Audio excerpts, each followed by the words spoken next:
Hello, I'm Mobiius, and you're listening to Oscillator One. In today's episode, I sat down with my friend Moris Blak and chatted about his recent tour, the creative process, addiction, making money as an independent artist, and heaps of other things. He's a genuinely excellent human being, and he was one of the first people of any kind of stature to take notice of me and put me on back in early 2020, well before any of the work that I'm now known for existed. It's always a pleasure to catch up with him, and I really hope that you enjoy this chat as much as I did. Oscillator One.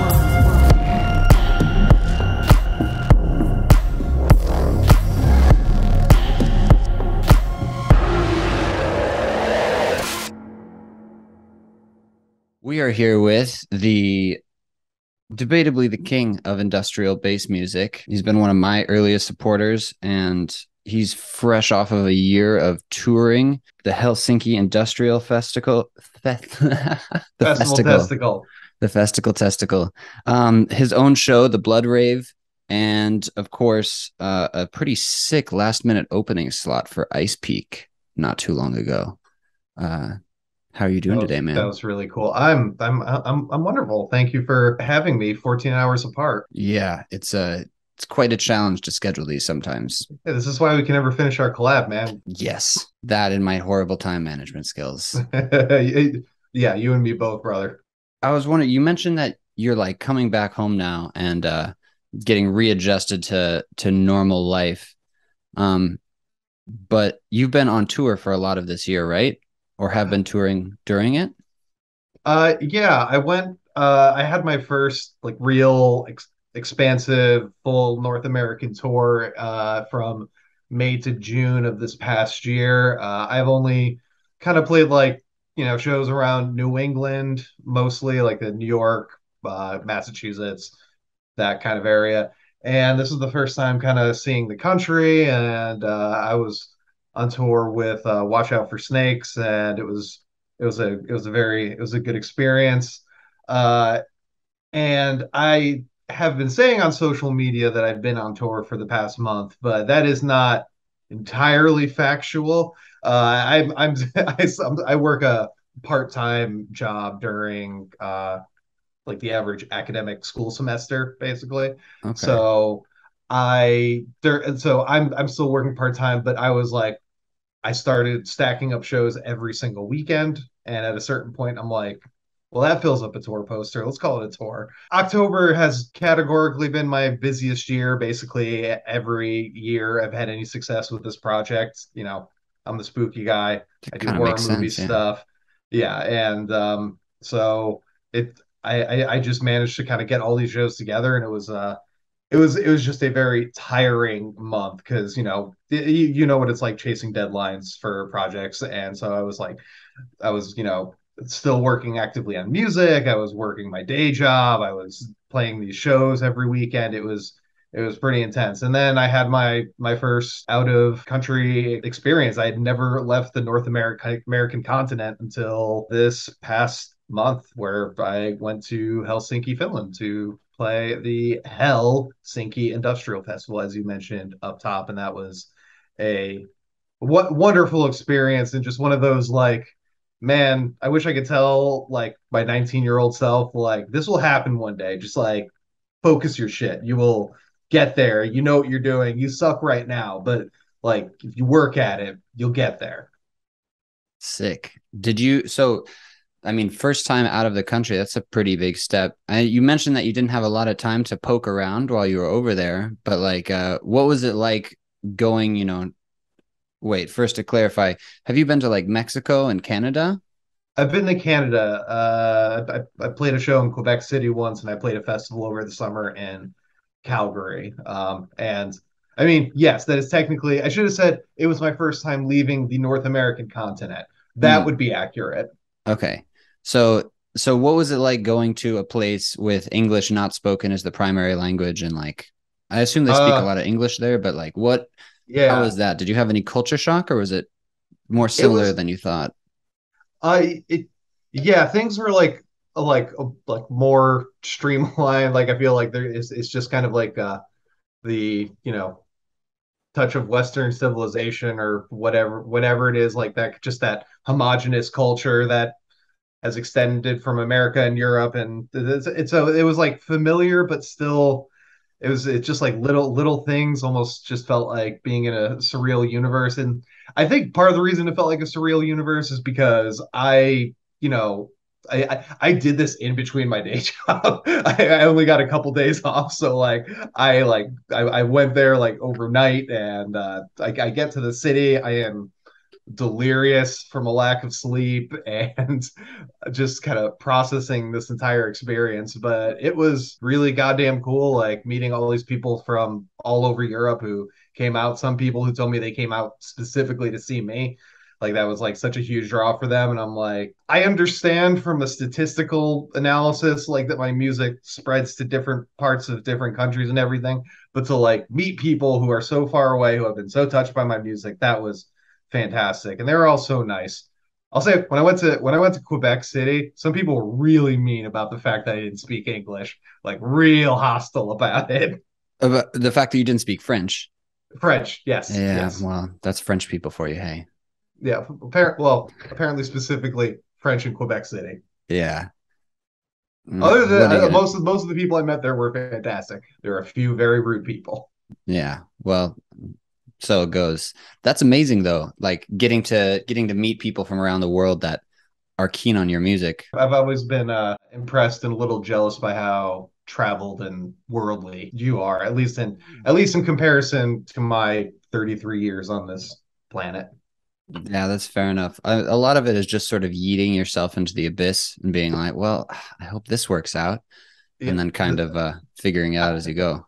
I've been historically cowardly about that. I've it's only been in the last like 5 years I've been like, well, I got to take a few more chances, like put some eggs in some baskets, and then really try and make it work, not half-ass things, you know. Yeah, definitely. I mean, that's how you got to where you are now. How long have you been making music with this project? It's like 5 years, something like this. Yeah, with this project, I'd say 5 years. I think it was like 2015. I needed like a constructive outlet to kind of distract myself from the quickly worsening political conditions in the United States. And I had been like trying to fuck with music since high school. Like I used to, mess around with Fruity Loops even before I even understood how to like compose a song together. I would just like, make little loops and like record them and try and emulate like different industrial artists I was kind of into at the time, but I was never really serious about it. It was always kind of like maybe I'll fiddle around with it on the weekends. I never really took the time to learn. I just kind of like picked up a few tricks here and there and just wrote melodies because I think I always had like a knack for like writing melodies and composing stuff together. You get better over time, but I think I had a natural understanding of how to do it just from being a music fan. I think most people who are just really big fans of music eventually figure out like how it's constructed and stuff. I mean, I used to just kind of sit there listening to electronic songs and like listen to how like melodies are layered over each other. I didn't understand at the time that it was everything else, like all the stuff under the hood is where the real like magic was happening. And so I would just make stuff that didn't sound good and be like, well, I don't know why it doesn't sound like other people's stuff. I guess I'll not do it that much. And I don't know, at a certain point, I realized I've always had this dream of being a musician, so let's give it a go. I don't have any other particular skills of use. I went to art school, and I realized that even though drawing was like a big passion of mine for a while, I didn't have the love in it in me anymore for it. But I did have that love for music, so maybe I could channel that and put some real drive into it. And that's when I actually started taking it seriously and trying to understand how to make things that sound good. And I think that early persistence kind of paid off. Like and not even so much like with like listenership, but even just when I really like put my back into it and really tried to understand how this very particular style of music is very uniquely composed. I also started meeting other producers who, like a lot of people who are like starting out kind of at my level or a little bit above, some of whom have like really blown up over the past couple of years. But that was like a really quick community I found, and that really kind of not only gave me the confidence that, like, hey, maybe I'm actually kind of good at this, but also the skill, like they gave me like knowledge and feedback that I could actually put into my music. And because like when I was like in the industrial world, like the industrial world is a little bit like more insular, like people are a little more guarded about the way they make their music. I think it's because most of them don't actually know what they're doing and kind of pick it up on the go and know that their way is their unique way. And that's not the wrong way, but that's why it's not the same as like, EDM producers who are like 26 and uploading shit on YouTube. But yeah, that just that element of community was something that like I think I really needed to kind of go forward. And then I had a few songs that got a very, very minor amount of virality in certain communities, and that helped me get out there. Okay. How did you stumble on this community that you're talking about? Is this like an online community of other industrial leading SoundCloud. artists? SoundCloud. SoundCloud. Yeah. Because that's like where I found like all the music that like really inspired what Moris Blak is. Like I had some like projects before it, but like never really did anything. But like Moris Blak was very much influenced by all the stuff that came out after Gesaffelstein. Like I was really influenced by like kind of like electro trash stuff and Tudance, like Toutant, like I I don't don't know. know it. He's really good. There's like Noizinski, there's like Neighbor and Cable and Into the Pale Abyss, and there's all these artists doing like these really cool. It sounded industrial, but it was like done with the tools and the fresh knowledge of EDM, and I just found that very interesting, and it was something that I always wanted to combine, and I finally got a clearer picture of what it was, and that's when I kind of zoned into that kind of sound and started networking with those producers. And turns out we all really love Gesaffelstein and Korn. That was like one of the big linking things between everybody. And why shouldn't you? They both fucking rule. Did I answer your question? I don't even remember where we started on that. Korn and Gesaffelstein, the goats. Mm, Yeah, I just asked like kind of how long your music project had been going on. So I think that pretty much fleshes it out. yeah. Uh, so I've been chatting with a few other producers. Like I try to spend a lot of time networking with people and stuff on the internet, and um, so I have some people reach out to me and like ask for advice about things. And somebody reached out and talked to me recently about like feeling really self-conscious about not knowing how to find a sound and feeling like the things that he's making, releasing, like don't fit together enough. Or, I guess it's a process that we've all gone through. And so I was just wondering, as somebody who has a pretty strong sonic identity yourself, like, do you think that there was any sort of struggle that you went through to be like, is this what I want to sound like? Is this it? How does Morris Black sound? Or were you like, right here, this is what I want? No. Yeah, okay. First of all, I was going through a musical identity crisis from the age 18 until maybe 2 years into Morris Black. Like I was making things that were like kind of inspired by things I was interested in, but then I would be like interested in something else. And because I didn't have the skills at the time, like the things wouldn't sound cohesive with each other.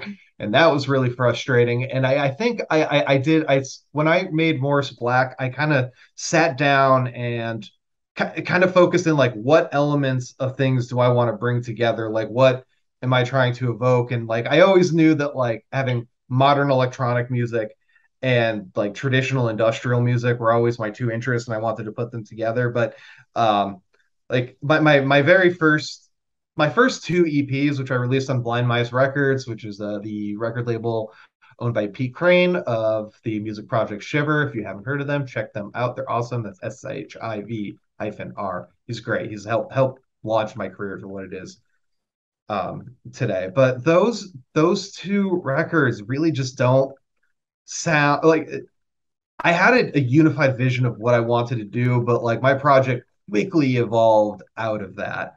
I use like a lot more like live drum sounds. It definitely sounded more industrial than like what I'm doing today. And I think I was just kind of experimenting with soundscapes. And a big thing was that was also when I was using Massive, a a VST that I can fully admit I do not understand how to use that fucking thing. No matter how many times I mess around with that, the interface, like I get it a little bit now that I'm like more trained with other synths, but I still hate it. Fuck Massive. I'm sorry if I'm offending anybody, but fuck Massive. It was when I started messing around with Serum, and once I found a synthesizer that like I understood on a more fundamental level, that is when I was able to more like craft sounds from not even necessarily from scratch, but I knew what the knobs I was turning were actually doing, not just like turning it and like, ooh, let's see what happens, which is what I was doing up before that. So like learning how to learning my one instrument and actually getting good at it is kind of what helped put the sound together, because then I started realizing what sounds I actually liked making. Like I started realizing that there are just like certain timbres and certain metallic noises that it just filled me with joy when I heard them. And I kind of just started like pursuing those sounds. And that's I in my mind, like every song I have ever made sounds radically different from the last. But like that, in my mind, just every song I've made sounds completely different. But to everybody else who has talked to me about this, like my sound has at least a very cohesive element that like people like if they hear it in a DJ mix, they'd be like, oh, that's Moris Blak. And I do think part of that was just kind of an obsessive learning with Serum, and eventually once I started making more and more of my own sounds, that became like more like the focus of tracks. No matter what I did, it just sounded like me, and there was nothing I could do about it. I don't know if I'd be a very successful ghost writer, because everything I do, I'm a very untrained musical artist. I'm a very YouTube learned. I always make sure people know that, because I'm not a professional at all. Yeah, hope that helped answer the question a Yeah, little bit. yeah. You think that a lot of your songs sound radically different as you kind of move through making them. How do you balance wanting to experiment and try something new versus trying to stay strategically on brand? Like, is that something going through your mind as you're writing or finishing tracks and planning your releases? You're like, this doesn't quite sound like me. I should change some things. Or I guess, are you trying to push boundaries and span, like, try this, try this? Yeah, I, I think especially like lately, I so I've been working on a record for a little bit now, which will be coming out in January. And in this record, I still do some of like the mid-tempo stuff, and a lot of the traditional things Morris Blak has done over the years are still present in it. But I also tried to explore different genres. Like I wanted one song that was going to be like more like straight like warehouse techno. I really want to do something like that. I wanted to experiment with like drum and bass a little bit, and I wanted like another song to have like a much more melodic vibe than like I normally do. And I've been doing it, and there are times I'm like, okay, this needs to be a little bit harder. Like people come to expect a certain thing from me, but I have noticed that even when I like explore off into other sounds, just I have a very specific method, I guess, when I'm producing tracks. Like all producers have, they're very specific ways that they do things, and those processes kind of all, if they're all being done by the same hand, kind of will culminate in a very similar sound, whether you're trying to be radically different or not. And then there's a lot of tracks that I start writing and I'm like, oh, this is fucking cool. Let's put this in this folder because I want to explore that. We can explore that maybe in a side project or when I decide to radically change my process. And I've also done a little bit of not, I wouldn't say it's not ghost writing because it's not really a secret that I'm doing it, but doing like producer work for other artists, namely Danny Blue. And that's been that's honestly, those are some of the most fun I've had working on tracks over the past year were probably for Danny Blue, because he has a very pop sensibility, and I was able to just kind of freely explore different melodies and like just being upbeat, because everyone expects my shit to be like dark and gloomy. Like that's just what I do. That's my entire brand. Half my Twitter now is just me talking about horror movies. Like I have to be scary or whatever. And working with Danny Blue, like it's still definitely got some bite to it because definitely wants to be an industrial artist, but when we explore more of the pop sides, that's when I feel like I'm able to like cut loose a little bit more, be a little less serious, you know? Yeah, definitely. Do you find that when you get to branch into producing these other things, like the songs for Danny Blue, do you have any sense of like renewed energy when you come back to your your personal project? Yeah, I Kind of do, like and refreshing? yeah, I think that's just like you know, okay, like I mentioned I was kind of doing a lot of different I'm not a lot of I'm doing some genre shifts in my next record. And I think part of that is kind of inspired by the fact that I had just been doing things between like 85 and 105 BPM for so long, and I was so like focused on that. And we'll be honest, there's been a huge proliferation of mid-tempo artists, which has been very cool to see, but we have definitely reached a bit of an oversaturation point. So that has kind of pushed me to be like, oh, I want to try some other things. I've I've done this mid tempo, and I'm still going to go back to it here and there, but let's try some new things, but still with the attitude that I took towards the mid tempo, and like kind of see what happens. And I'll like frequently, like especially on the weekend when I have full like 2 days to work or whatever, I'll jump between because I'm working on Danny's next record right now. So I'll work on his. I'm also doing production for a metal album for a band right now. So like that is a completely different energy from everything else I'm working on.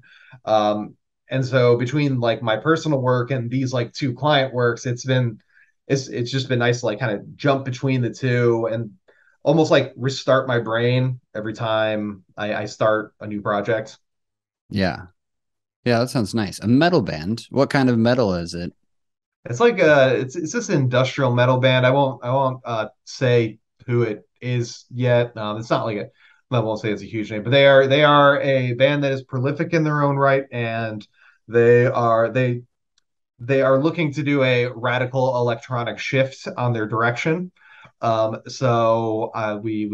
been like talking a lot. We've been working on some tracks. Like they've been sending over some guitar tracks, and I've been kind of building them up and like building original things. And I think it's very interesting because it's also supposed to be it's a band that's very much has like a self-aware sense of humor, and they kind of want to bring like that energy into the melody and in the structure. So that like when I write that, like sometimes like I will just like put like a fucking pile of weed in front of me and just kind of like blast off into another dimension and just kind of throw whatever crazy idea I have into this metal album. And then when I sober up a little bit, kind of make it sound a little more cohesive. But that has been a very fun project because it's a bit anything goes. So I've been almost trying to approach it with the like energy of like those like really outrageous Japanese extreme metal bands. Like the Oh ones that'll yeah. like switch between like pop music and trap and then right back to like metalcore. Like that's I'm not going that hard because I just don't those people are geniuses on a plane of existence that I can't even begin to broach. That is the attitude that I'm taking towards writing it. That sounds like a blast. It's been awesome. Very cool. I wanted to circle back for a second. Mentioning like you're working a part-time job and you know your weekends are your primary working time. Um, and I've also noticed that you have like a pretty solid presence across like Facebook and Instagram and Twitter, and you have a Patreon, and you've been touring and a part-time job, and you've been working on two other projects and stuff for Moris Blak still coming out consistently. So, um, how how do you stay uh this active online uh and make this well, much music? to answer your first question, I am online at my job a little more often than I should be, but Cheeky. um, yeah, it's part of it is I'm driven by the community that Mm, I've been able to develop, especially like on platforms like Twitter, where it's a lot more interactive.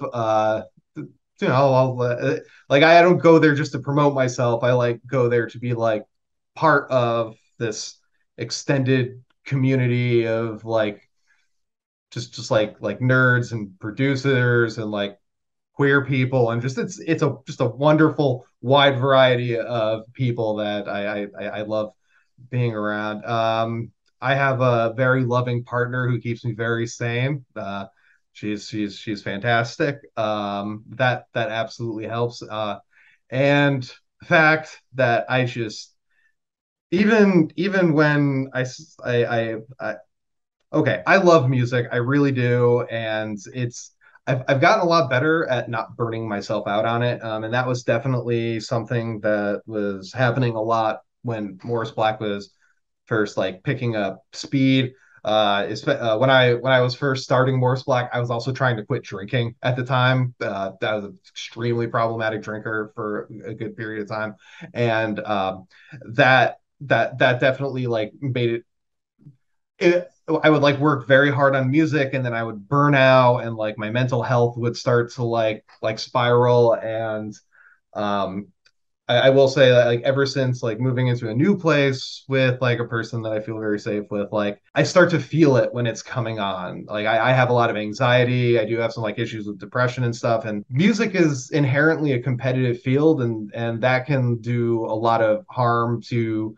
your self-worth, especially when you're putting a numeric value on it. And there are some things in music you kind of have to, but a lot of it you don't. And it's a lot of kind of understanding when you're becoming overwhelmed by that. And I've learned I work on music just about every single day.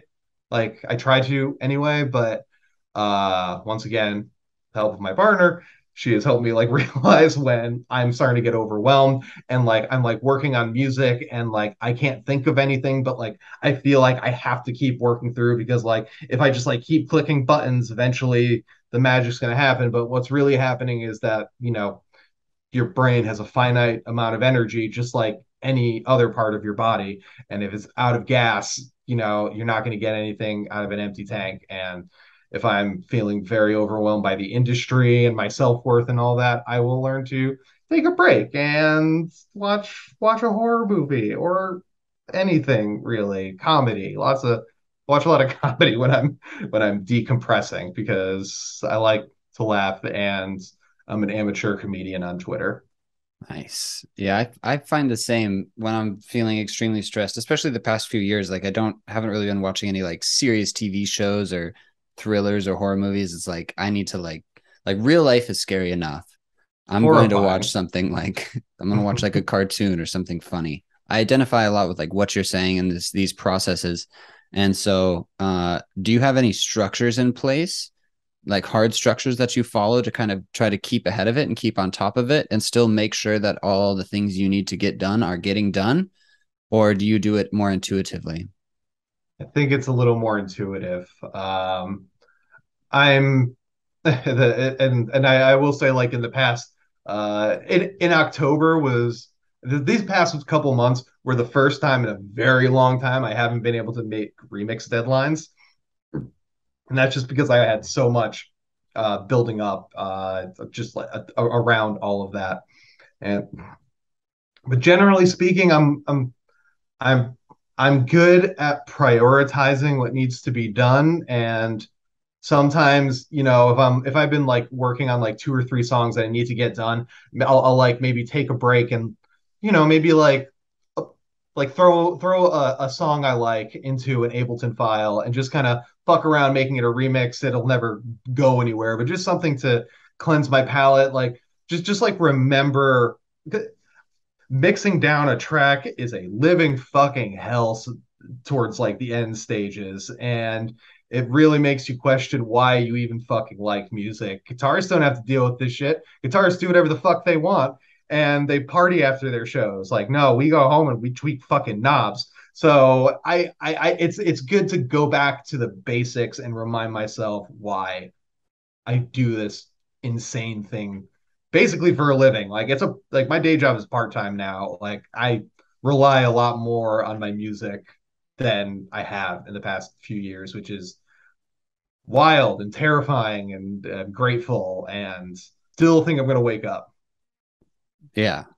What like as you transition more away from like a traditional job and into the music dependent on creative income sphere, um what kind of revenue streams are you relying on? Which ones have you found that are serving you the best or bringing in the most versus ones that you thought maybe were going to be really clutch but have fallen short for you? Well, I will say the most consistent form of income is just mechanical royalties from Spotify and places like that. And it's not a lot of money that I'm getting because like I have like pretty decent streaming numbers for an artist of my genre, but it's not like I'm not insert pop artist. Like it's not something I can regularly rely on, but it is just an extra paycheck that I do get every single month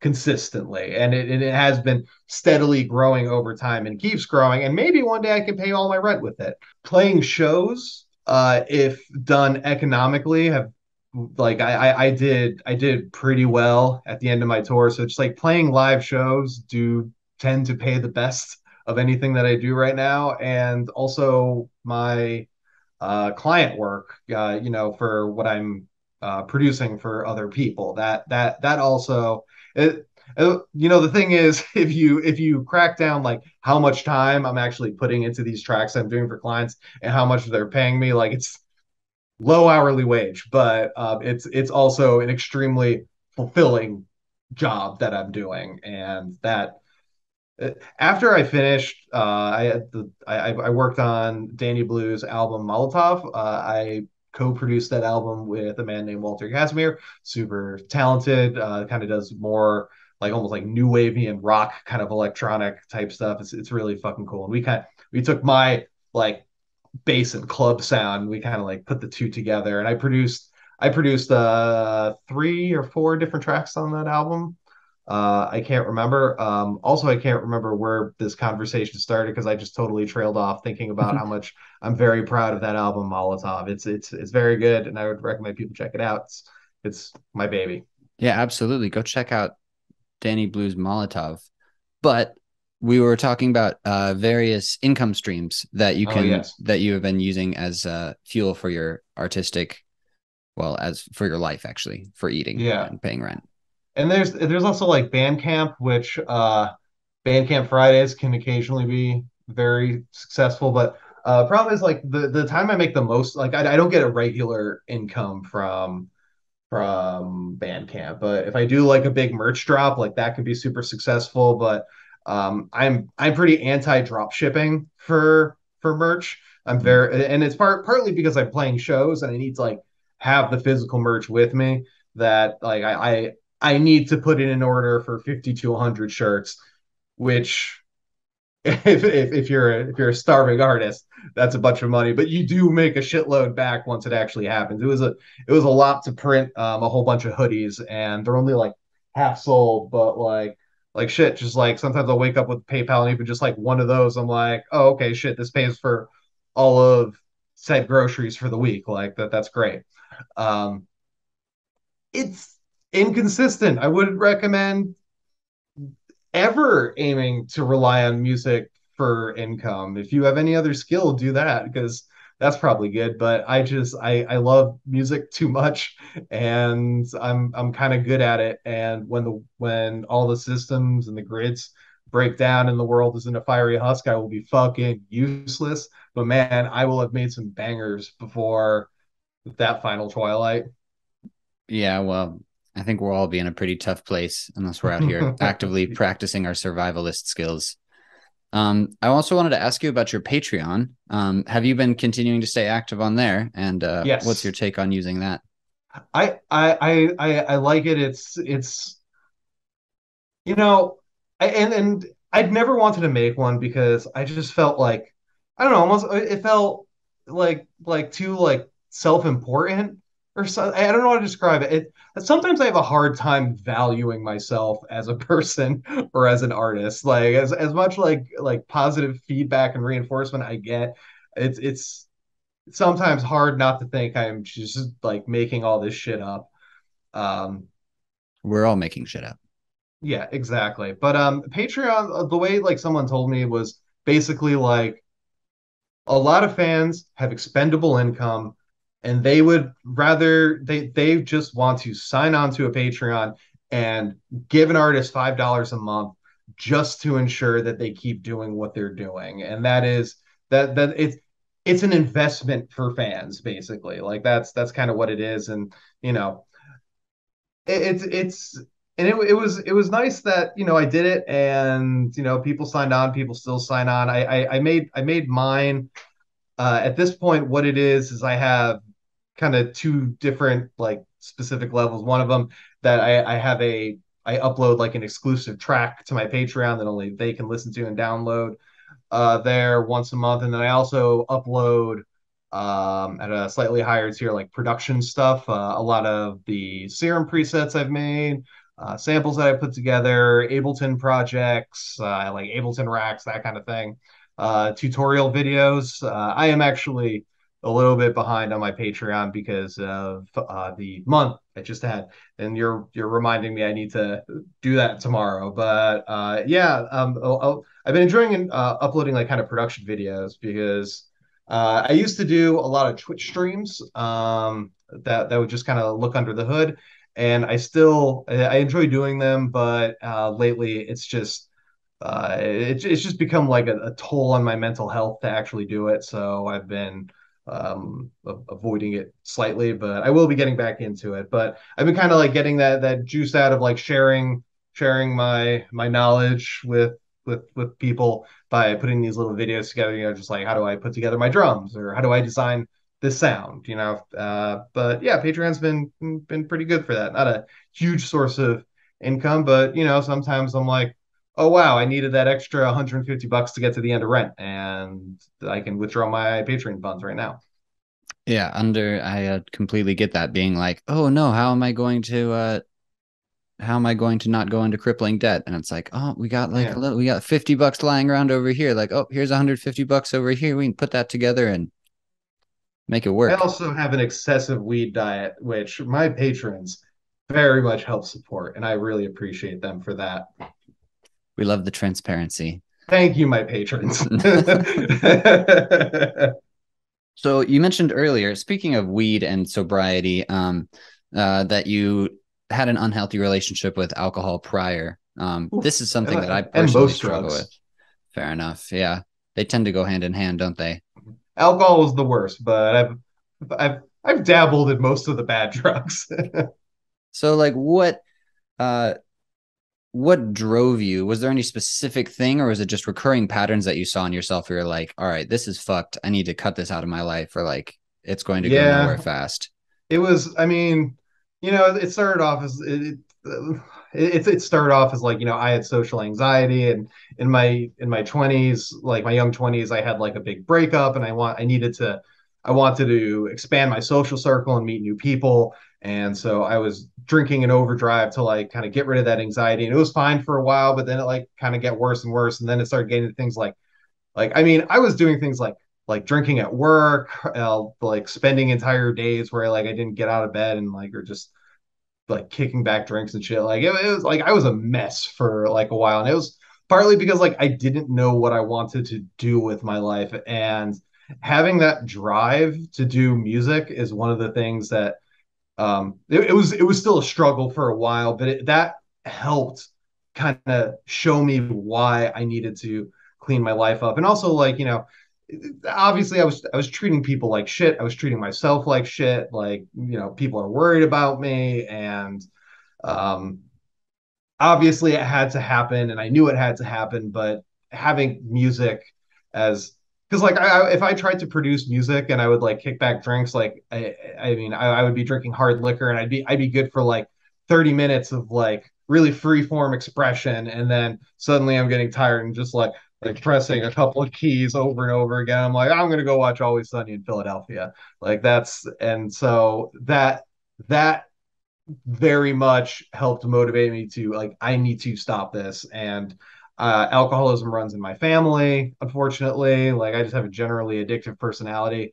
I've been your listeners can't see this, but I've been ripping my vape the entire time because nicotine addiction. But absolutely the best decision I have made with my life. I am much happier, much more resourceful. My career is finally going in the direction that it's going, and I like myself, which I wasn't able to say in my 20s. I actually like myself, and I think I have something to give. Yeah, that's brilliant. How long has it been? How long have you been sober for? So I think I think it's been about 3 years where I can say no. It's been about 2 years about that's been like squeaky clean, other than weed, because it has worked better for my anxiety than any pharmaceutical ever has, and it is an important part of my life, and it doesn't disrupt it, so I'm not going to give it up. But it I was trying to get sober for about 8 years before I finally got a year under my belt.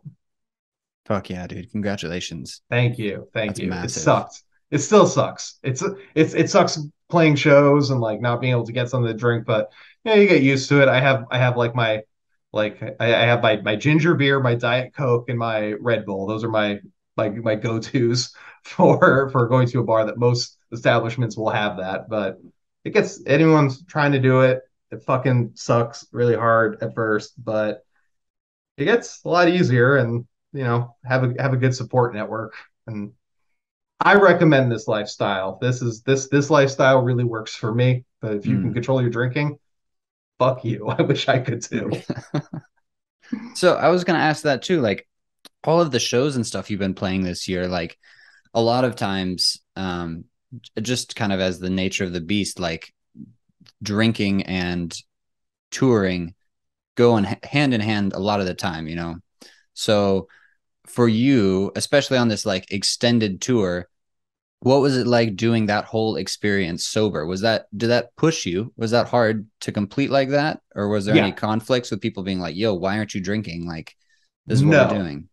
definitely not. Definitely not that. And also my tour, like my tour mates also like one person like would maybe have a beer every few shows, and the other person like was just like stone cold sober. Like, and since I was like smoking weed all the time, I felt like the fucking druggy degenerate of the tour, which was a weird experience. But that really helped kind of keep it there. And I've noticed like recently, especially with our generation, we're seeing like more and more like I feel like when my parents were growing up, like people were getting sober at like a much like later age. Like, and with our generation, maybe it's just we're more fucked up. Like, I swear we all have problems with anxiety and depression or ADHD or something. We are just a fucked up generation, man. But so that made it pretty easy, and like people seem to be more accepting. It's like people understand the effect, especially like we're living through. Well, you're living in Japan, but like the opiate crisis is like a such a huge thing here, and I had problems with opiates for a period of time in my 20s. Like it was a big thing. Like it's impossible to meet someone who has not in some way been affected by the opiate crisis. So it's a lot more understandable for people to be sober. So I hadn't really got pushback, and I feel like there's definitely gonna be a future where I go on tour with a band that's like way more into partying than me, and it's gonna be tough. But I also feel like how public I am about like my sobriety and my past issues with it gives a certain amount of accountability. When I was first getting sober, there was a lot of like sober musicians and like personalities that I kind of looked up to. And like a good example, Mark, Mark Maron, the podcaster. I'm not familiar. He's fucking amazing. I love him. Mark Maron is a comedian, and he's been sober for very very many years. And like I used to listen to a lot of the things he said about sobriety. And I know if anything happened and he broke his sobriety like in a public way, like I mean, not I wouldn't hold it against him or anything, but it would break my heart, like it would definitely hurt me in a way that like I know that he's hurting. And if I have fans that are sober and are struggling with staying sober, like I don't want to be an exam. I don't want to be a statistic of a relapse. That helps me keep me sober. And also, my partner is sober, and we both have talked about this. That the fear of the other relapsing because we relapsed is a real fucking thing, and that creates some iron locked accountability. That's excellent too. Having somebody to like that's close to you like that to support you and also to do it with you. So you have each other to rely on. It really helped me. I can imagine. That's huge. Um, so back to tour a little bit. It sounds like it's been an overall good experience. Do you have any experiences or people that you met or tour stops that really stood out to you as this year as a big highlight? I mean, just the novelty of seeing the country for the first time, and traveling these long distances that were pretty arduous, but like very worth it. It was kind of a tightly packed schedule, but like we stayed in Portland for like 3 days, which was kind of nice because I had never been there before, and I got to like hike around the woods for a day, which was pretty fucking fun. Like we got to like kind of explore the city a little bit. Went to this like really dope arcade that's out there because I live in Boston where it is an arcade drought over here, and sometimes it's nice just to go somewhere. And I don't video game as much as I used to, but going to an arcade, like being able to just kind of indulge in that in a way that I haven't in a long time because I'm way too hyper focused on my music sometimes. So that was really cool. We got to stop at the Moog Museum Ooh. in South Carolina. I feel like you might have a listener like screaming at me, but it was down south. It was a long tour. Okay, I don't remember everything, but yeah, being able to like it was like a very small like showroom, but like kind of getting a history of the thing that I do. It was a cool moment, like to see how far electronic music has come, and like the people that worked way harder than I ever will in my entire life to make it so I can beep and boop with the efficiency and skill that I do. I love playing in Florida. I love the Tampa goth community. I really do. They're an absolute wonderful people. Uh, Going to the castle in Tampa, which is like their legendary golf club. It's like it's the golf club that was promised to me in movies, like when I was a kid, seeing things like Blade or The Crow, uh, things like that. Like that was my expectation. Then I actually get there and it's mostly like kind of socially awkward middle-aged people kind of treating the dance floor like it's a middle school dance. That was my first experience of the goth scene growing up. But going to Tampa, that's like the castle is just a fucking amazing experience. And it was like a packed night because apparently there was a hockey game that night, so it was just like flooded with bros. And a few people like apologized to me for like, hey, I'm sorry, this isn't the normal crowd. Like all these like normies came or whatever. And I'm like, no, this is awesome. Like this is a huge golf club, and there is people from all socio walks of life, and that is super cool. And uh, the DJ played one of my songs, and like when it dropped, I saw all these bros like jumping up and down and like throwing their arms up and shit. And I just realized like this music would probably not come to them any other way, and they're experiencing this after going to their fucking hockey game that I would fucking never be at, and that was a pretty wonderful moment.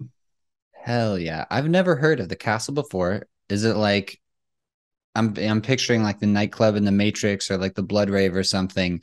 Is it like people in cages and like leather and latex and I don't know, Yeah, and there's like Rob Zombie? there's like so many like corridors to like go through, and it's just like packed to the walls. It's just a fantastic place. If you ever are in Tampa, Florida, or anywhere adjacent to that, I strongly recommend the castle. I absolutely love it there. And just like I said, the Tampa Goth community are just the warmest, most awesome people. I fucking love them. Fuck yeah. And another big highlight for you recently, I assume, without putting too many words in your mouth, was your Blood Rave show. This is the first event that Yeah, you've put together, right? yeah, that was a very cool moment. So I was gonna be actually so what it came about because I was supposed to be opening support for a band that was touring through Boston, and they canceled the tour, and the promoter was like, well, do you just want to do something? And instead, I was at first I was like, no, like I have no experience in that. And I kind of sat on it for a day, and I kind of had a conversation with one of my local DJ friends who she very much DJ K Spec. She very much understands like these specific genre and style of music that I'm into. And I was like, do you think I should do this? Do you think you can help me with it? And we kind of thought together of like what a lineup would be. And we were able to contact a few great artists, industrial techno artists, Snowbeast from Providence, Rhode Island, came down. Zafu, that's Tzafu, from New York City. He does like really cool, like modern industrial, like techno, electro. It's Dude, his so shit is good. really sick. Yeah. Okay. Yeah. Hey, dude, I thought he was like looking at the name, listening to the sound. I assumed that motherfucker was from France. I didn't even look it up. I just assumed. And then my manager like sends me a video from Danny Blue. He's performing and he shows me like the opening act. Like, yo, you ever hear of the Zafu guy? And I'm like, well, he's American? No fucking way. And so like I immediately like reach out to him like, holy shit, more dark electronic artists in this corner of the country. That's amazing. I thought they were all out in LA or Portland or wherever, those cool cities. But so I contacted him and he was down to do it, and Snowbeast were into it, and we were nervous as hell, but we really kind of put it together and did our best to promote it.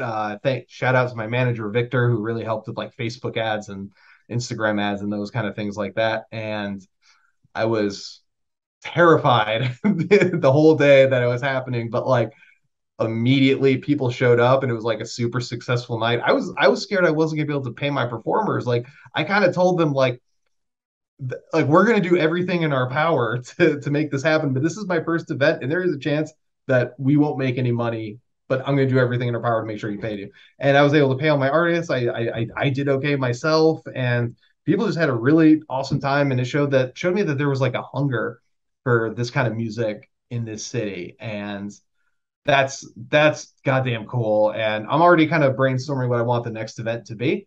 And so I'm also gonna be talking with my co-DJ about it. A couple of people like saw the flyer, like artists that like I love, and reached out and were like, "Oh, are you doing this kind of thing more often? Like, I'd love to play it." So I think there's a chance that I might do it. I'd love to make more of a dark electronic scene in this city. And one of the most amazing things about it is that a lot of young people showed up, which might sound creepy to anyone who doesn't understand the goth industrial scene, but like we absolutely need more young people because like it is like a genre from the 90s that like gets like waves of popularity, but doesn't always stay with it. And like the youth drives literally any music culture. So it was really cool to see like college age ravers who are like showing up and like just like throwing down to this like dark industrial music that I am only used to in like my very like niche clubs that like I'll go out to.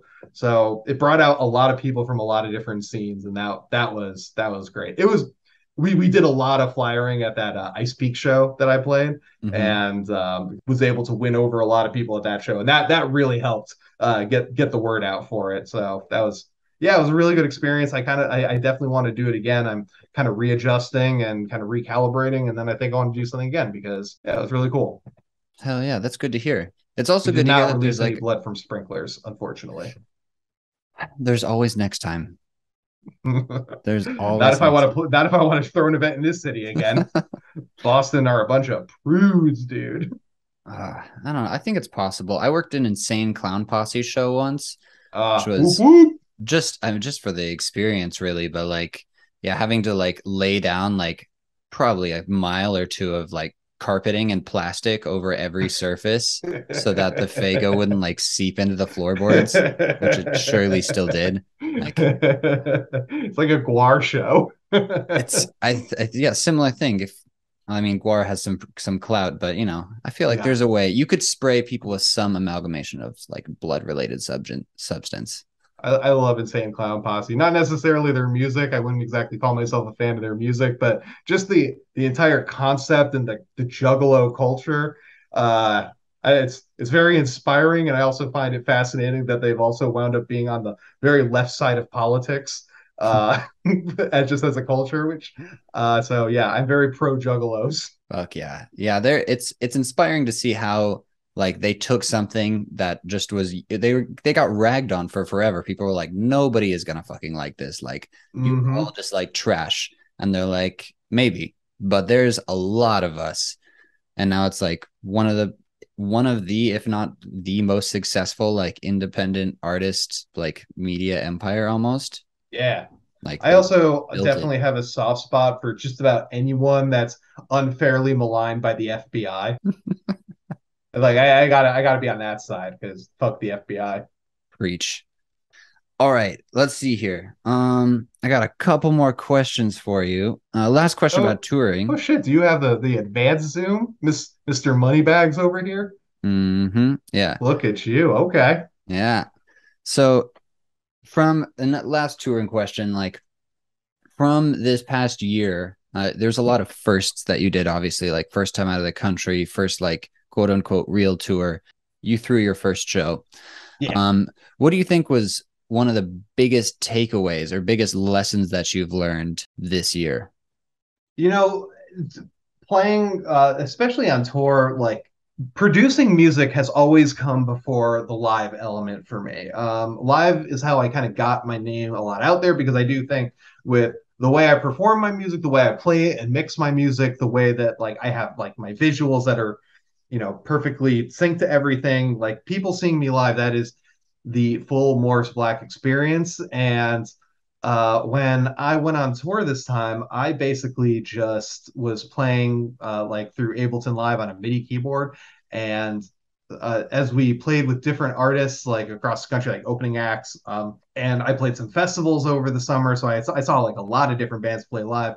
And at every show, I feel like I was picking up like little things, either little movements that are made by performers or ways they played their instruments or just like inclusion of instruments entirely. Like for the last three shows I played was I start playing a drum pad live, which has been not only fun for me to do live. I definitely think it adds like an extra element, like a really like raw tribal element to the music you're playing. And so I guess every show that I see, I just like I'm trying to like learn a little bit to pick up what I should be doing in the future. Oh, and also one major thing I learned, when we went on tour, it was just three guys on the road. That is not enough. You need somebody else who is not in a band, who can help with merch, can help drive, can help do anything. Somebody there to help because man, that is a lot of work for like three people who are also performing every single night. That is a lot of work and it can really drain on your psyche. It drained on one of my tour mates' psyche really fucking hard. So like, they don't get overconfident on tour. Like, bring someone out to help you out. It'll make things really good in the long run. We got overconfident. Definitely got overconfident. Yeah, dude, the tour manager position. It's critical. Yeah, we thought we didn't need one. We fucking needed one. We absolutely needed one. There you go. Next time. Next time. Your Yeah, no, live we show. already are like my manager and I already started like putting out like little feelers to people because I probably can't mention who I'm going on tour with, but we already have it like planned out for about like 28 dates, I think, and we're trying to like figure out who can help us like fucking at least for part of it because goddamn. Yeah, definitely. I really enjoy the clips that I see of your live show. I love the theatricality and the you know, the drama. I love people who get dressed up and paint themselves and wear masks and do silly shit on stage. I live for that. Specifically about your mask, do you make them all yourself? I do. Nice. What is that? So the current iterations of the mask that I'm making are made out of Wonderflex, which is like it is like a plastic material that when you heat it up, it becomes pliable and it cools down, it freezes up. It's very popular with cosplayers. That's how I learned about it. And the main reason I am not a mask maker. I have a background in art, but not very much in sculpture or anything. I wing most art that I do. I pay someone to do my design for me now because I actually have income from music and it just looks more professional. But like at the start of my project, I was trying to do basically everything. But anyway, I've always built my own mask, and the main reason is I see like sometimes DJs like just like buy those like fucking like LED helmets you can get on like Etsy or Amazon. And like that's cool for like your first couple of promo shots, but bro, what happens when someone has a slightly more successful song on SoundCloud and he's wearing the same mask that he bought for the same price from Jeff Bezos? So I always wanted my mask to be unique, and I figured making it yourself is the best way to do it. I always wanted it to be kind of like faceless and kind of like weird looking. I feel like a lot of like mid tempo, and actually just like electronic music in general, it has a very sci-fi ethos to it, which makes sense. Like it's music from the future. It's made for sci-fi, but I'm a horror guy, and I wanted dread to kind of be the foundation of my project, and creating this like faceless flesh golem up on stage was always kind of my intent. Like I also like paint up my arms black and stuff. So like when I'm up there, like I'm already like a tall dude, but like when I'm up there with the mask like hulking over, like I look 10 feet fucking tall. I wanted to have like a bit of a larger than life presence up on stage, especially because I'm not like I'm just like playing instruments up there. I'm not doing vocals. I don't even have a mic up there. So I really gotta like I want to make it as like entertaining and immersive as an experience without eventually I'm sure I will include a mic, but that day is not today. I am still a shambling mound up on stage for the time being. What was it that did you always have the mask in mind? You're like, for this project, I want to be wearing a mask.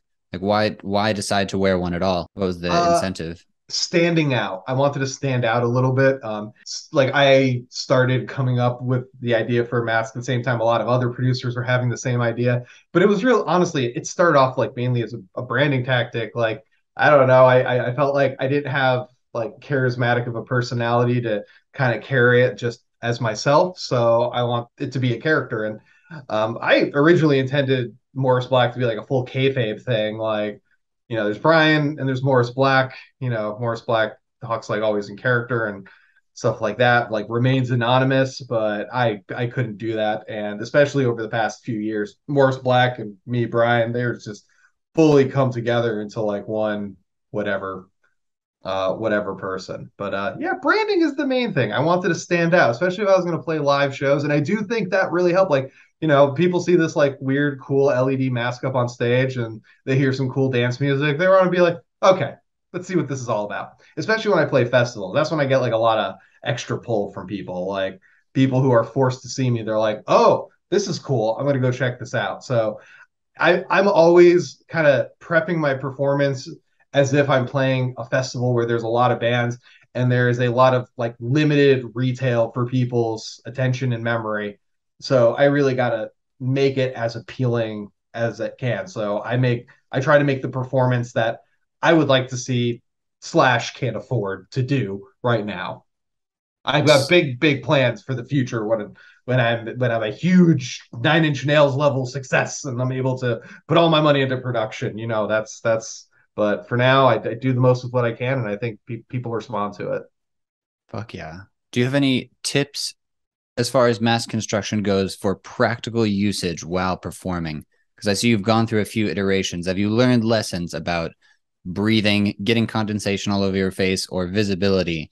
No, I'm still learning, man. Honestly, I really need a professional to hire a professional to make my mask for my next tour. And that's something I'm already considering because my mask is very hard to see and breathe out of. And it's kind of a pain in the ass because I don't know what I'm doing. I just kind of put it together in a way that I think looks cool and makes sense. But I do think wish I could give some good advice, but man, it sucks to see and breathe in that thing. It's awful. Like I think it was the second night of tour. I was playing San Francisco, California, a notably hot fucking state.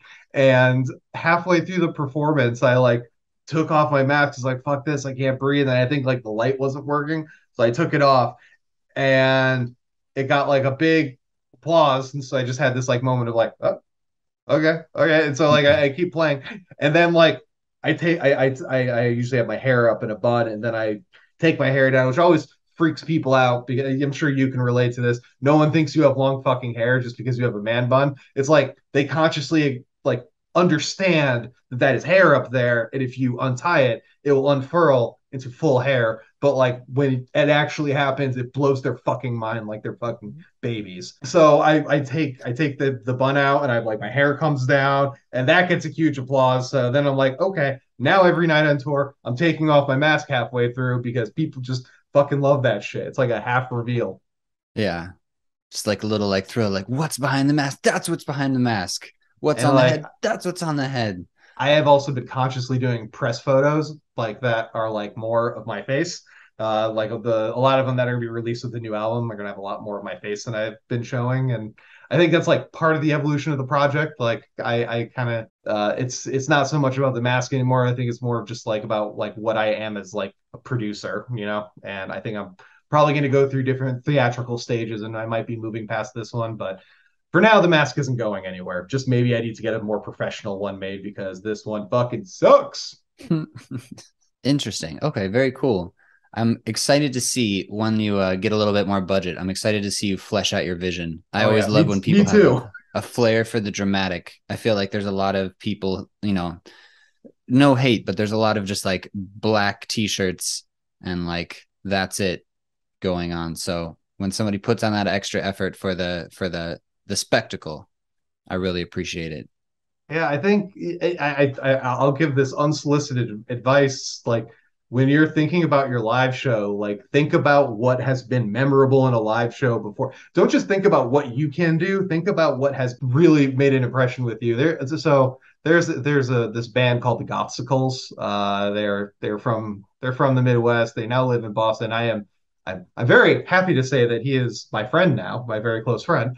But I saw the Gothsicles play at they're like a comedy industrial band, basically. They're very, very funny. If you ever get a chance to see them live, I strongly recommend it because there's just so much fun. But I saw them perform live when I was like 18 at an industrial festival in my home state of Connecticut.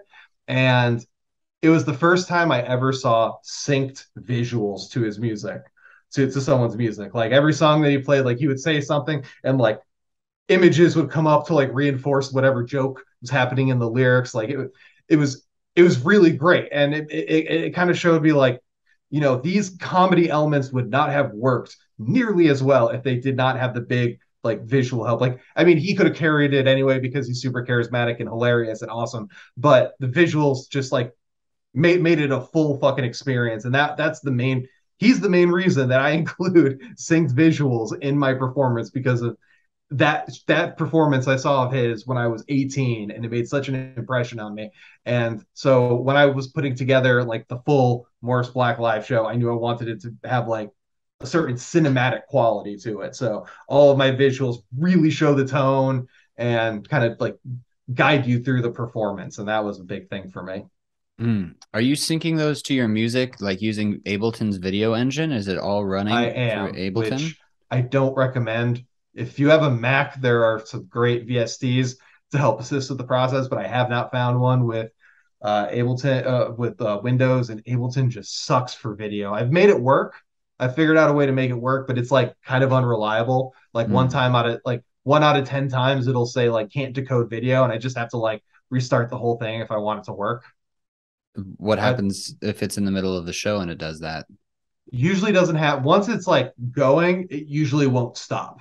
Okay. But like I'll frequently like open it up and it'll like not play or something. It's just very finicky with video. Ableton's not built for video, and I'm hoping maybe in Ableton 12 we'll get like a better video engine because that's it's becoming much more standard that artists have visuals, especially synced visuals now. You'd think that they'd want to become the catch-all. They like everyone now is like basically if their computer can run it, they're using Resolume and Ableton, which I was doing for a while. But now what I do is I basically I have like just my backing video linked up in Ableton and kind of run it all from there.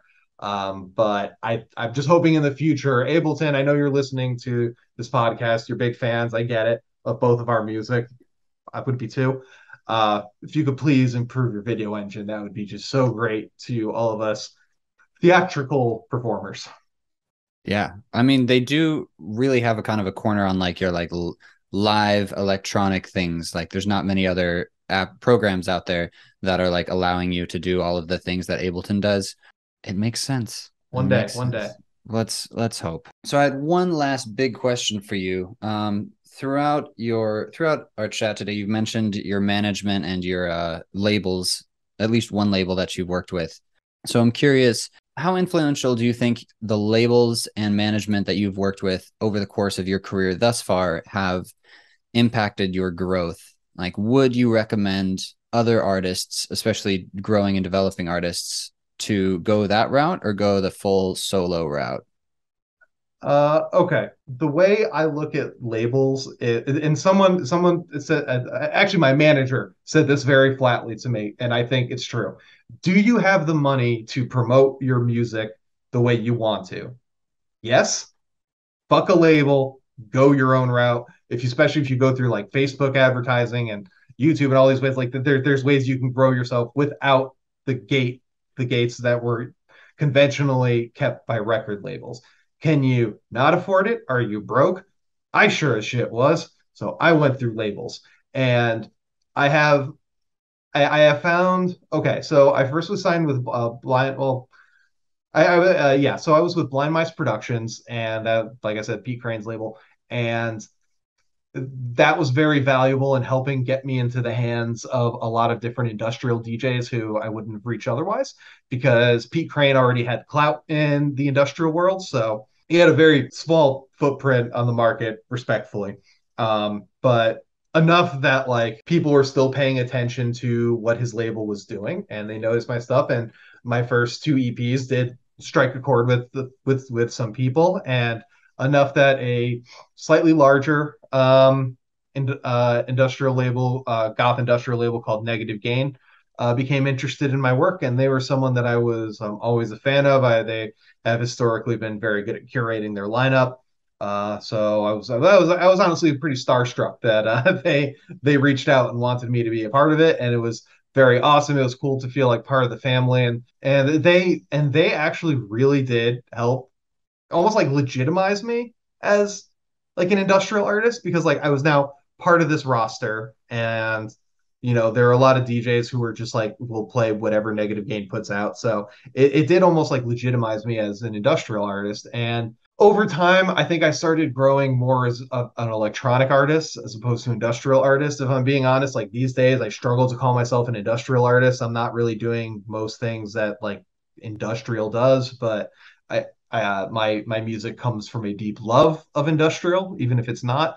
I guess EDM is technically the most accurate thing for what I do, even though I haven't exactly pierced much of the EDM market. But I make general dark electronic music, and I just started sounding so much more and more different than everybody else on the label. Like there's another artist on the label called ESA who does very dark, hard power noise mixed with like modern electronics. Very good. Fucking love ESA. You should check him out, especially his music videos. He takes music videos to a different level. He's amazing and amazing live. But really, no one's sounding like me anymore, and I kind of moved on. And at that point, I was working with this my manager at the time, and he was kind of starting his own label. And the reason that I'm with this, it's not like a label with a huge amount of cred in the scene or whatever, and it's only me and Danny Blue who are on this label. But my manager Victor, who runs the label, he just deeply understands my music project, like what my goals are, like where I want to be and how to get me there, and believes very much in my project and like what I'm doing. And I've only released a few singles with him. I'll be releasing my album with him, but like shit, man, the first two singles from this thing have outperformed just about anything I have released by myself or with any other label. Like he's been just he knows how to do the back end stuff that I just don't know how to do, and I've been really appreciative of that.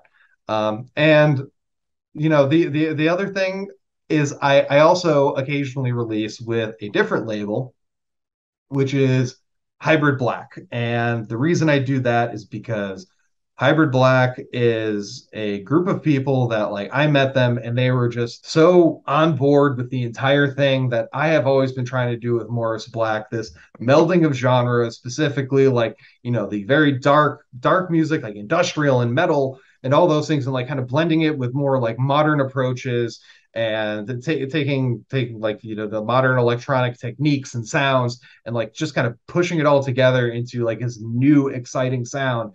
And like honestly, like when I first like met them, I almost felt like I was like less crazy. Like there are like other people who like are truly want to do this thing as well. And so I just love what they're doing. I believe in them as a label and as a collective. It's run by Mechanical Vein and Biomechanimal, and they do a great job. And they're good friends, and that's the reason I will occasionally still release things with them because I just love what they do. If you love what a label does and you want to be a part of it, like look at the contract, have someone look at the contract, and sign on for one release at a time. Definitely. And what about like have you been with this with your manager for a while now, right?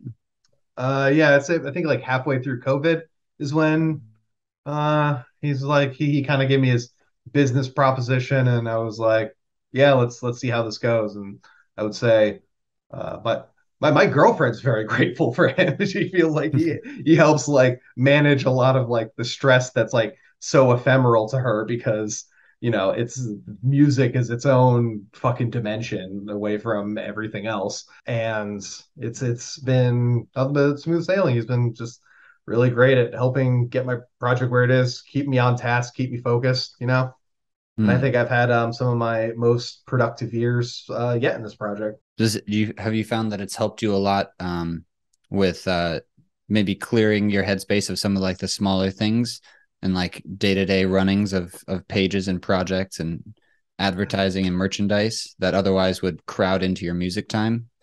Yeah, he things like he's like currently organizing my next tour, and like scheduling a tour is like a fucking hassle. So having him like help like make those calls and stuff, and he, even like just having his email instead of mine kind of gets like some of the riffraff, like people who are like giving me not serious offers and stuff like that. Because I mean, I'm still like pretty inexperienced at this. I'm pretty good at like detecting bullshit, but like I don't know. Sometimes things seem more enticing than they are, and people come in with big fucking things. Like there's this person who like contacted me and a bunch of other bass music artists, like in you and I, like our collective sound, whatever you want to call that.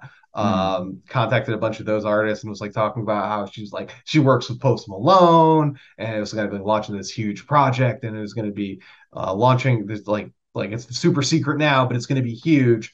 And like went on a call with these people with like my manager, and we like quickly kind of were like, this seems like a whole bunch of bullshit. And like I've been like watching this person like their like socials and stuff, and like they're like, oh yeah, we're gonna release a single in April, we're gonna release an album in June, and like none of it ever happened. These people still do not have a single song out yet. So I'm wondering if every other musician was kind of like, yeah, this is bullshit, we're not involved with this.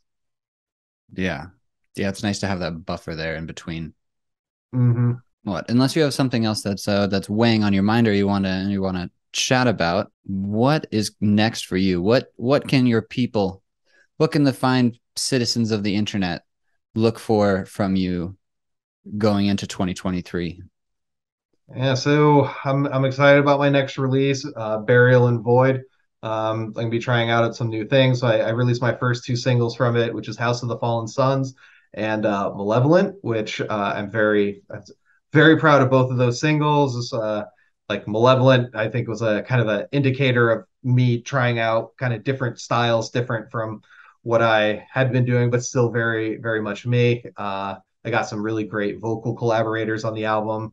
I think people are going to really, really fucking like it. I have been thrown, and this is partially your fault because of your fantastic music and your like Moritan associations and stuff like that. I have just been in a huge rave and like warehouse techno house kind of mood lately, and I've been just writing a whole lot of material kind of in that kind of category. And Danny Blue is like really wanting to kind of push kind of more into like the LGBTQ house space.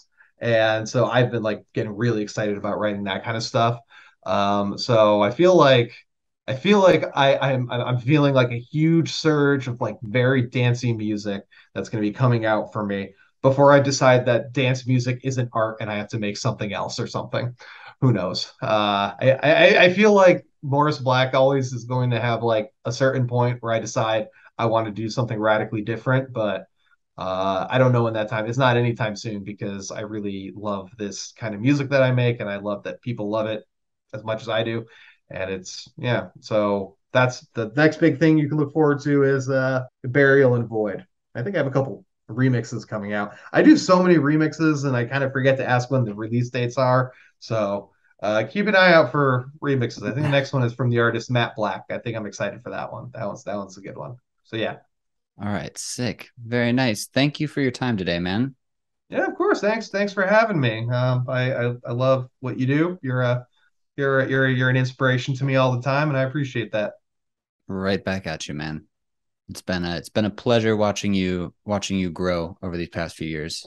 Yeah, right back at you, dude. I was oh man, someone at I think yeah, someone that was at my what I think it was my Salem show, and they came up and were talking to me about how much they got into Mobius because like they heard him on my playlist and how obsessed they were with you, and I was like, ah, that's so good. It feels so good. I love when I see my homies get the appreciation they deserve. Fuck yeah, that's awesome. I would like to meet these people one day. I haven't met anybody in Japan yet who is into this yet.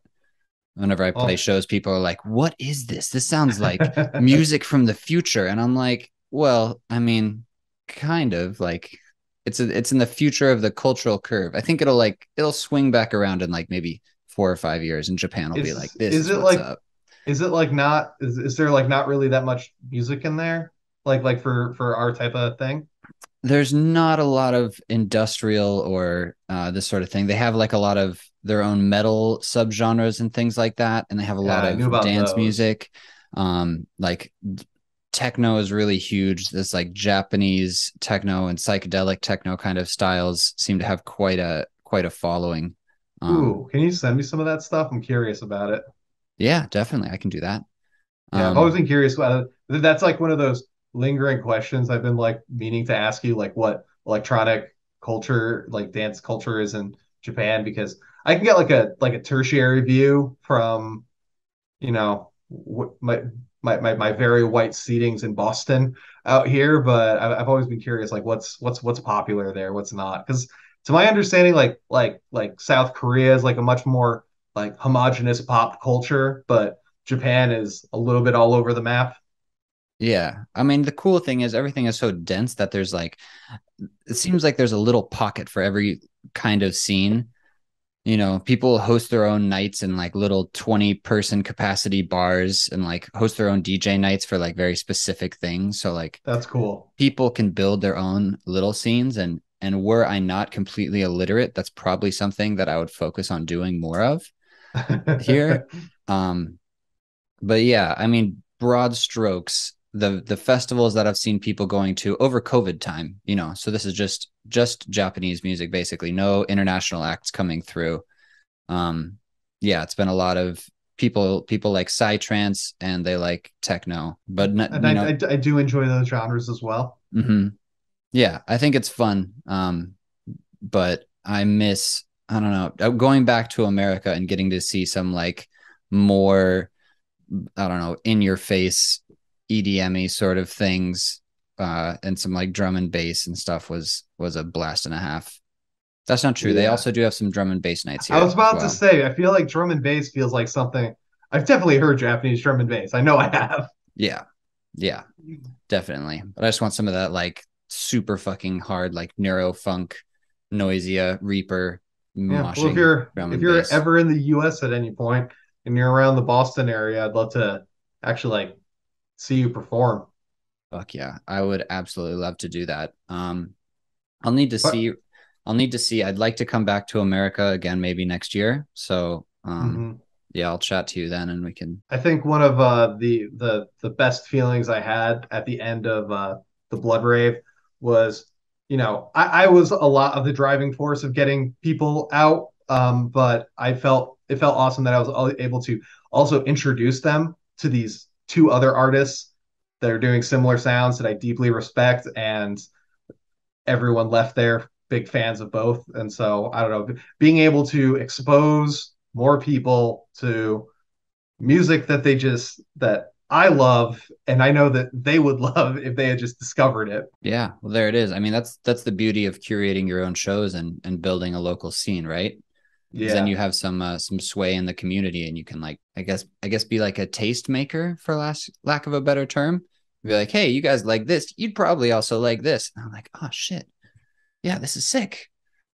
More, yeah. I've please. been I've been like pretty like dismal about the fact that Boston has been taking a difficult time like opening back up post COVID, but things are like pretty much back to normal at this point for the most part. And I think the success of that one night has kind of invigorated my desire to, instead of just, I feel like part of me is always planning on like moving west at some point, but like maybe cultivating a deeper electronic scene here because it seems like people are definitely open to it. It's just like we were saying, they just don't know it exists. Yeah. What did Noel Gallagher say? Like people don't know what you want until you give it to them. So I It's mean, if true. you're seeing the interest there, then might as well try to see how deep their interest goes, how much Yeah. they're down for. I'm just I'm trying to I'm trying to grow this thing for all of us, you know? Yeah, absolutely. Not that makes it sound like I have way more sway than I actually do, but I have always felt like, and hybrid black guys and I always talk about this, like, all ships rise with the tide, you know? Exactly. And something kind of as small and tight knit. I mean, like a lot of the same people running the same online circles and things like this, release with similar labels and like know each other. So I think Yeah. so. It seems The like we're all decently cool dudes. I've met very few people I'd say, oh, that guy's a fucking asshole. Yeah, I have also been lucky enough to avoid any obvious assholes so far. So let's hope it stays that way. Yeah, I like this whole accountability culture thing we're living in. Definitely. All right, man. Thanks again for your time. Yeah, dude, this was a lot of fun. It's always great talking to you. Yeah, this is a blast. Let's see how the podcast goes over the next year, and maybe we can have you on as a recurring guest. Get some I updates. always love giving my takes. Fuck yeah.